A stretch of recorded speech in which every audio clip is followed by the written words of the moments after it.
How's it going, guys, and welcome back to the channel. Today we're going to be taking a look back at the SH Monsterarts Godzilla 2002. Let's jump right into it.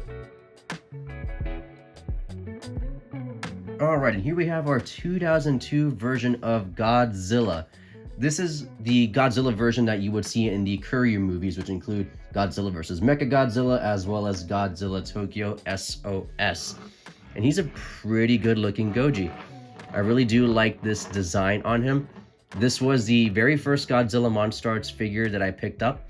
I actually got him upon release back in 2018, thinking to myself, oh, this will be the one definitive Godzilla for my collection. One is all I need. Little did I know, that was not going to be the case. In 2018, I spent at least like $700 in Comic-Con buying all kinds of Godzilla crap. It was crazy. But here we go. So jumping into the articulation, he can look upwards, a fairly decent amount in combination with the neck. Downwards, not so much, unfortunately. His head is on a ball peg connecting right here to this neck, which has just very minimal movement in comparison to some of the newer releases that we're getting nowadays. So looking back on this guy, he is a bit restricted in that front. His jaw is on a ball peg, at least the bottom portion is, allowing him to open up. There we go. His tongue is on a little plug-in as well. It is a bit tricky to get your hand in there. Might need some pliers to pull it out, but it does lift upwards ever so slightly. Mine does have some bleeding on the teeth. It's not horrible, but it is there. But I will say the paintwork on the eyes and the face is nicely done on my copy, at least. He's looking quite good. His little ears and his head, the overall design on this particular guy is quite small and narrow, so looking very cool. The neck design is quite interesting as well. I don't think I've seen a similar version of this type of look on another figure, but it looks like it's kind of like frilled out right here.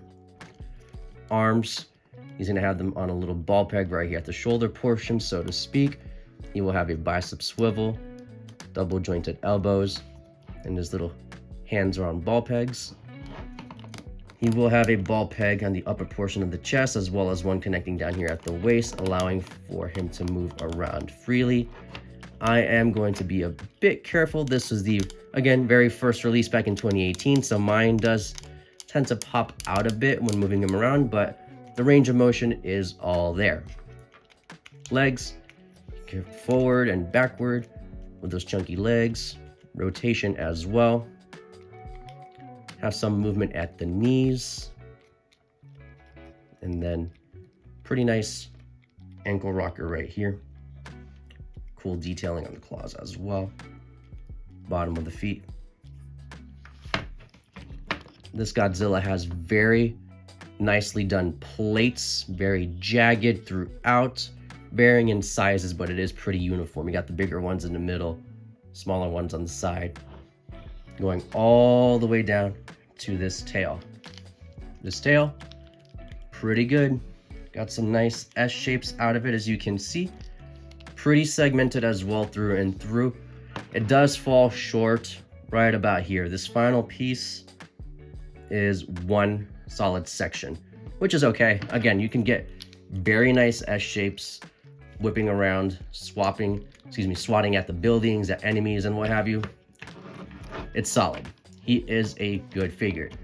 Now, he does not come with any accessories, no beam effects, no alternate hands, nothing.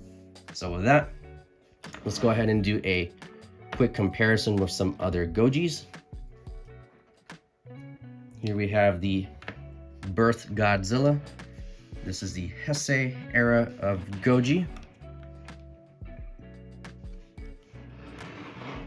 Much more classic design on Birth right here. Moving him out of the way. We have the 2019 King of the Monsters. This guy is much more uniform in color, as you can see. Really no separation on him whatsoever, not even on the plates. Still a very cool figure. we next have the Godzilla 2000 special color version. One of my favorites. And the plates on him are, in my opinion, they look quite like this one, just huge, like super sized and just all over the place. 2002 right here, it's like, he's just like more chill about it. He's like, I don't have to be that edgy. Both are really dope. And the last figure that I want to showcase him next to is one of the newer releases, being Godzilla -1. Big boy right here.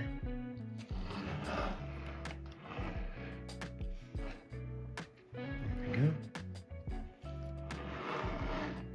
All right, and that's gonna wrap things up. So the SH Monsterarts Godzilla 2002 is a great figure. I might be biased because this is the very first Godzilla figure that I picked up on my Godzilla collecting and watching journey, but nonetheless, he is still great, and I do recommend that you snag him if you already haven't done so. I did take a peek on eBay. As of right now, he's going for about $150 to $200, so if you are able to find him on the cheaper side, again, I do recommend you go ahead and pick him up. If you have any questions, please feel free to leave a comment down below. You can check out my Instagram at gojiboy93. We're going to find photos of this guy as well as many other Godzilla figures in my collection. Until next time, guys, take care.